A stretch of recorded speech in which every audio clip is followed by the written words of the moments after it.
بسم اللہ الرحمن الرحیم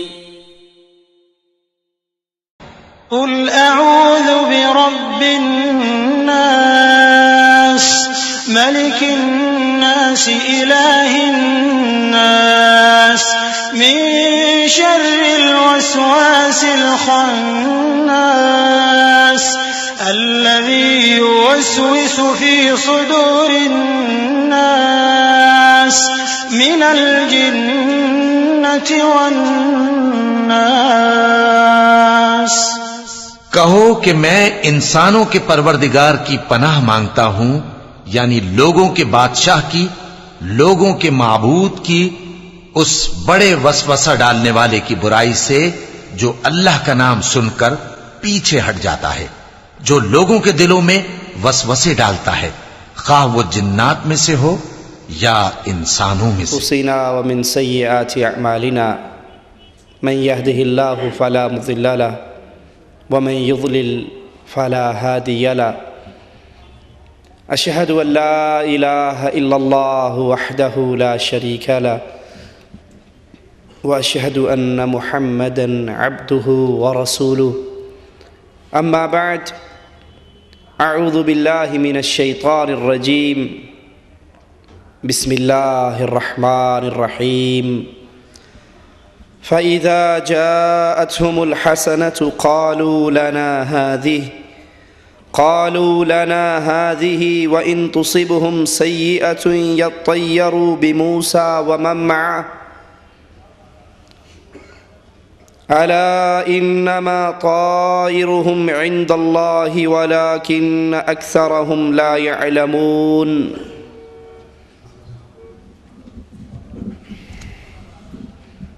انسان کا ایمان اللہ پر جتنا پختہ ہو جائے،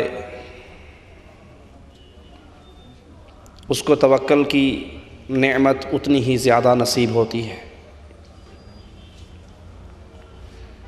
اور جتنا انسان اپنے ایمان میں کمزور ہوتا ہے، اللہ سے تعلق میں کمزور ہوتا ہے، اتنا ہی اس کے اوپر غیروں کا خوف چڑھتا رہتا ہے، کبھی کسی چیز سے ڈر جاتا ہے، کبھی کسی چیز سے ڈر جاتا ہے۔ ابراہیم علیہ السلام آگ میں گر رہے ہیں، نہ بادشاہ کا خوف انہیں اللہ کی دعوت سے روک سکا، نہ باپ کی ناراضگی رکاوٹ بنی، نہ قوم کا آگ میں پھینکنا ان کے دل کے اندر کسی قسم کا کوئی وسوسہ ڈال سکا۔ گر رہے ہیں اور زبان سے کہہ رہے ہیں حسبنا اللہ ونعم الوکیل، مجھے اللہ کافی ہے۔ ابراہیم علیہ السلام اپنی بیوی اور معصوم بچے کو مکہ کی وادی میں چھوڑ کر جا رہے ہیں۔ ہاجرہ دامن پکڑ کر پوچھتی ہے، اس بے آباد جگہ پر چھوڑ کر جانے والے، یہ تھوڑی سی کھجوریں، یہ تھوڑا سا پانی ہمیں کس کے سہارے پہ چھوڑ کر جا رہا ہے؟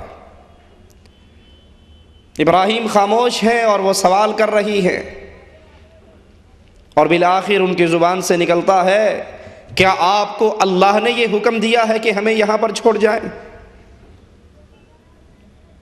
کہتے ہیں ہاں، میں اللہ کے حکم سے تمہیں یہاں پر چھوڑ کر جا رہا ہوں۔ ہاجرہ کے ہاتھ سے ابراہیم کا دامن چھوٹ جاتا ہے، اور اللہ پر امید رکھتے ہوئے آواز لگاتی ہیں، جاؤ، جس اللہ نے ہمیں یہاں چھوڑنے کا آپ کو حکم دیا ہے وہ اللہ ہمیں کبھی ضائع نہیں کرے گا۔ یہ امید ہے، یہ توکل ہے، یہ اللہ سے معرفت ہے، یہ اللہ سے محبت ہے، یہ ایمان کی قوت ہے کہ اللہ جو چاہتا ہے وہ ہوتا ہے، جو اللہ نہ چاہے، کوئی کائنات والا کچھ بھی کرنا چاہے وہ نہیں ہو سکتا۔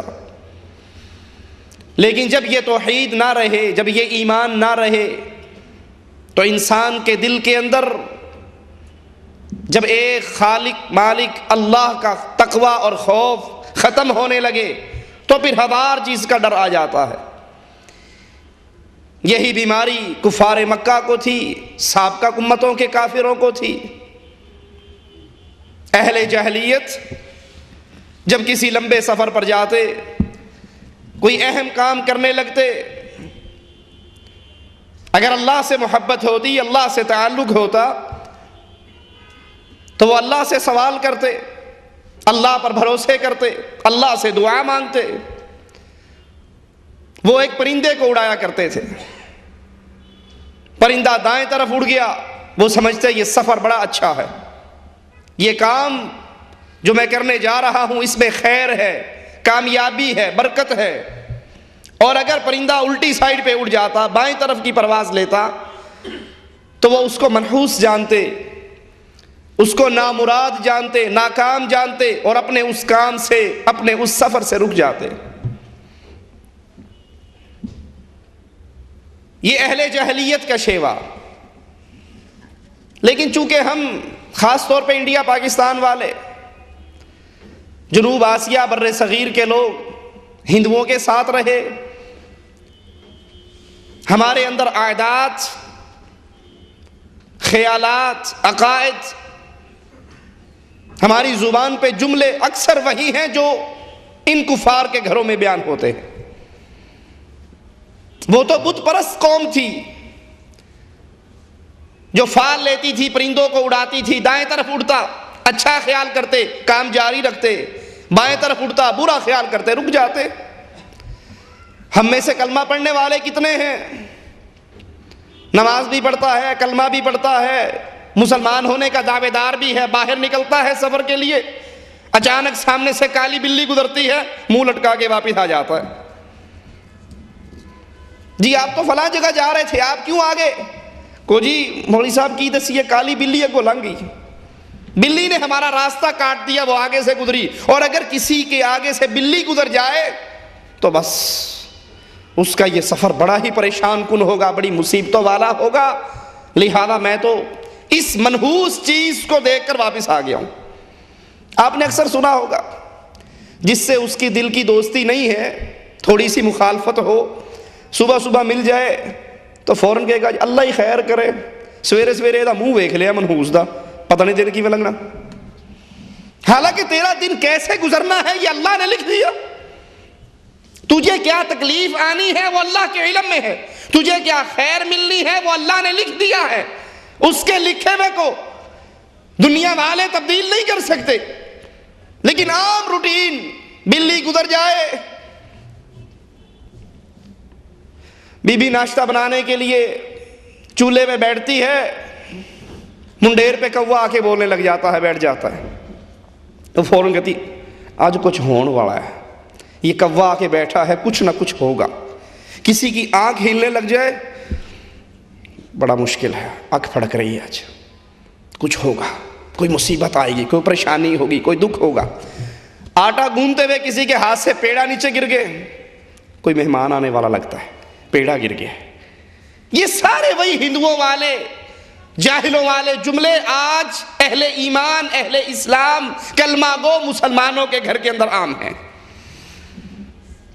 اسلام ان تمام جملوں کا، ان عقائد کا، ان نظریات کا رد کرتا ہے، اس کو باطل قرار دیتا ہے، کیونکہ اسلام سب سے بنیادی چیز سکھا رہا ہے کہ نفع اور نقصان نہ پرندے میں ہے، نہ پرندے کے بولنے میں ہے، نہ آنکھ کے ہلنے میں ہے، نہ کسی اور چیز کے آوازے میں ہے۔ نفع بھی اللہ کے ہاتھ میں ہے، نقصان بھی اللہ کے ہاتھ میں ہے۔